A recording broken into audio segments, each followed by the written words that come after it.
Bismillahirrahmanirrahim. Assalamualaikum warahmatullahi wabarakatuh. Kembali bersama saya Dr. Radu Yendra dan Radu Institut.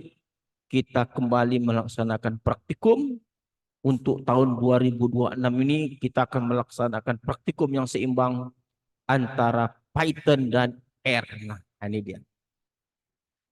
Semenjak kita fokus ke Python, kita telah mendapatkan beberapa keuntungan. Di antaranya adalah data-data yang diperlukan oleh peneliti itu dimanjakan sekali. Terutama dalam data-data skala singkat, data setiap jam, kecepatan angin setiap jam, temperatur setiap jam, kelembaban udara setiap jam. Itu kita peroleh sangat lengkap di Python. Kita bisa menghasilkan coding Python yang memanggil data variabel iklim ini untuk skala singkat. Nah, karena kita tahu bahwa iklim yang tidak menentu ini sudah tidak pas lagi kalau kita bicara temperatur per hari, ya, apalagi bulanan. Karena sekarang ini setiap jam saja itu perubahan iklim sudah memberikan efek-efek tertentu yang sangat signifikan. Makanya penelitian-penelitian untuk data skala singkat ini sangat perlu sekali. Di antara syarat utama untuk melaksanakan data skala singkat ini tentu harus ada data. Nah, dulu data itu mahal harganya. Mahal. Ya, kita wajar saja kalau dibayar data itu kan. Tapi sekarang dengan adanya Python ini, data tadi jadi mudah. Oke, seperti biasa coba kita buka dulu Python kita kita gunakan Collapse, oke? Kita gunakan Collapse untuk Python. Nah, oke. Kita coba lihat Collapse kita. Nah, ini kita gunakan Python menggunakan Google Collapse. Nah, adapun coding untuk memanggil data per jam itu sudah kita siapkan datanya, yaitu coding Python data iklim per jam dan random forest. Nah, kita runkan saja, kita copy aja di sini, kita lihat datanya bagaimana, kita copy dulu, fotokopi, kita pergi ke Collapse, kita masukkan data kita masukkan data plus kode. Kita Ctrl V saja, Ctrl V. Nah, ini adalah coding yang kita peroleh untuk memanggil data per jam, oke, per jam hourly. Sumbernya URL https openmeteo.com. Oke, coba kita jalankan apakah dia berhasil atau tidak, kita jalankan. Kita lihat dulu. Oke, berhasil ya. Nah, untuk melihat datanya, karena data yang kita ambil ini untuk 5 tahun, 5 kali 365, tentu 5 tahun, dalam jam, di Pekanbaru. Nah, ini Pekanbaru dengan latitude longitude-nya ada, ini latitude longitude. Nah, kita akan memanggil data itu selama 5 tahun yang kita mulai dari tahun 2021. Nah, itu dia data kita. Coba kita lihat, kita panggil seperti apa datanya, terutama untuk data yang kita minta dulu tahun 2025. Karena datanya panjang, jadi kalau mau lengkap ambil 1 tahun saja. Oke, kita ambil dulu yang print untuk tahun 2025. Kita copy di sini, kita copy. Kita kembali lagi ke Python, Collapse. Kita paste di sini, Ctrl V.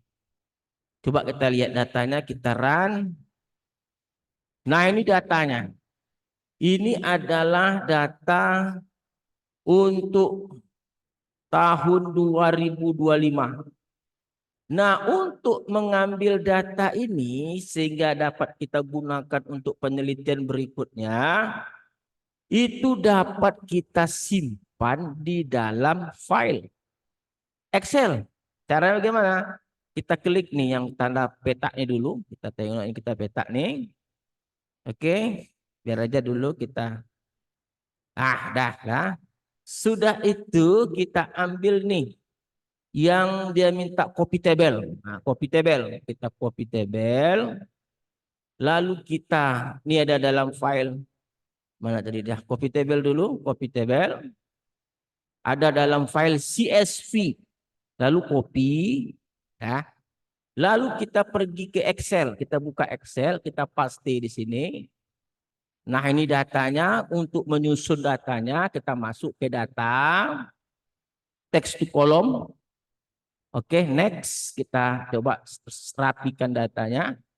Kita rapikan data kita. Kita udah rapi ya. Nih, lalu kita next dan finish. Nah, ini data untuk tahun 2025 bulan ke-1 di hari ini jam, ini hour. Wah, gila datanya. Ini data wind speed. Wah, ini data kelembaban, ini data temperatur. Oke, ini jamnya nih. Tahun 2025 jam 00, tahun 2025 jam 1, jam 2 dan seterusnya. Datanya khusus untuk tahun 2025. Oh, banyak datanya sampai ke bawah. Oke. Puas dengan data. Ada 40.000 lebih baris yang kita, ada berapa ribu lebih baris yang kita dapatkan datanya. Nah, dengan data yang sudah ada seperti ini, tentu memanjakan peneliti untuk melakukan penelitian-penelitian dengan menggunakan model statistik. Ini dapat dipanggil R. Nah, dia bisa simpan dalam file CSV. Nanti Anda bisa membuat penelitian tentang temperatur, tentang humidity, tentang wind speed, kecepatan angin. Dan ini data jam, ini jamnya, ini harinya, ini bulan, ini tanggal, tahun 2025. Setelah ini data ada, nah kita akan mainkan random forest untuk melaksanakan forecasting. Di mana random forest kita menjadikan Y itu temperatur, nah, variabel Y temperatur. Kita tetap menggunakan Python. Nah, bagaimana ceritanya kita lihat dengan Python. Nah, kita masuk ke dalam random forest, ekstraksi fitur waktu, oke? Kita ekstraksi fitur waktu, ada data hour, day, dan seterusnya. Dan kita mulai dengan proses, ini dia, Y menjadi temperatur. Nah, ini temperatur menjadi variabel Y. Dan di sini ada Xtrend, ada data latih, Y-trend, ada X-test, dan seterusnya. Nah, ini model random forest. Nah, ini yang paling penting dalam Python. Nah, mengerti coding-coding seperti inilah yang diharapkan ke depannya, bahwa kajian-kajian yang menggunakan analisis data itu menjadi menarik. Oke, udah selesai kan? Ini Y prediksinya, ini nanti ujinya MAE, RMSE, dan seterusnya. Ini untuk plot, dan ini untuk bagaimana pada yang the next forecast temperature next hour. Bagaimana forecast untuk jam berikutnya. Nah, ini kita copy saja coding-coding ini. Kita copy coding-coding ini, kita copy. Oke, kita copy saja. Oke, kita coba lihat, kita copy semuanya, copy. Kembali ke Collapse atau Python. Ambil. Oke. Kita paste saja Ctrl V di sini. Ctrl V. Nah, ini dia. Ini coding-coding yang memang harus kita pelajari dengan baik. Dengan menggunakan artificial intelligence tentunya. Rado Institute telah terlatih untuk bagaimana cara mengoprek coding-coding ini yang dapat digunakan untuk menjauh, memberikan lompatan jauh terhadap keilmuan. Kita run, kita coba run. Nah, ini sedang proses, kita biarkan saja. Kita nanti lihat bagaimana perbandingan model rainforest ini dengan data sebenar dalam grafik, dan bagaimana untuk prediksi jam berikutnya. Kita tunggu saja. Biarkan sudah selesai dia kerja, nah kita lihat. Nah, ini outputnya. Aktual garis berwarna biru. Sedangkan forecast atau menggunakan rainforest, random forest tadi dengan warna oranye. Ini sangat cantik sekali. Di mana kita lihat di sini yang oranye sempurna itu menangkap yang warna biru. Artinya ini sangat luar biasa sekali artinya. Dan untuk jam berikutnya, ini untuk jam berikutnya. Berapa temperatur untuk jam berikutnya? 23, sekian. Wah, keren. Nah, jika ada yang penasaran misalnya mau melihat nilai seperti apa nilai Kita kan bisa lihat nih. DF data sudah, misalnya mau lihat Y misalnya. Dan Y itu apaan sih? Tinggal klik saja di sini, tambah code. Anda ketik saja Y, Anda run. Y kecil, ke caps lock. Y kecil. Nah, run saja.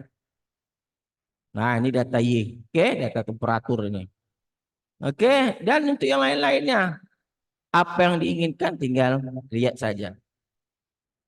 Oke, kita seperti mungkin kita mau lihat apa itu split. Nah, kita lihat. Kita coba lihat split itu apa. Kita tinggal ketik saja split. Kode split misalnya. Split. Ter. Kita biar saja. Ah, ini dia. Wah, tuh dia banyak tuh. 35, 35.020. Dan seterusnya. Jadi intinya adalah sekali lagi Rado Institute telah menunjukkan kepada kita bahwa coding-coding Python ini bisa memanjakan peneliti dalam ketersediaan data yang telah kita bahas dan bisa kita lakukan untuk kajian-kajian data mining. Oke. Random forest. Ada nanti satu lagi mungkin SVR, super vector regression, ada nanti SPR, random forest ataupun regression itu sendiri. Nanti kita akan coba ke depan bagaimana membandingkan SVR dan random forest. Oke, cukup ya kajian kita. Jadi coding-codingnya ini dapat Anda lihat nanti di e-book. Silakan masuk e-books di Rado Institute. Di situ sudah kita sediakan dengan bentuk e-books ya. Kita lihatkan e-booknya. Oke, kita lihatkan e-books. Nah, di oke, di e-booksnya udah ada. Ah, ini e-book 84. Nah, ini. Nanti Anda cari nanti di link.id ini e-books coding Python data iklim Provinsi Riau dan random forest forecasting. Nah, ini nanti bukunya Anda lihat, masuk ke link ID Rado Institute. Nah, ini isinya coding-coding tadi nih. Coding-coding ini yang kita share di toko digital Rado Institute. Semoga bermanfaat. Nah, kita telah lihat tadi bagaimana kajian-kajian kita sangat menarik dengan menggunakan Python. Rado Institute akan terus konsisten mempertajam baik Python maupun R. Oke, jumpa lagi pada sesi berikutnya. Assalamualaikum warahmatullahi wabarakatuh.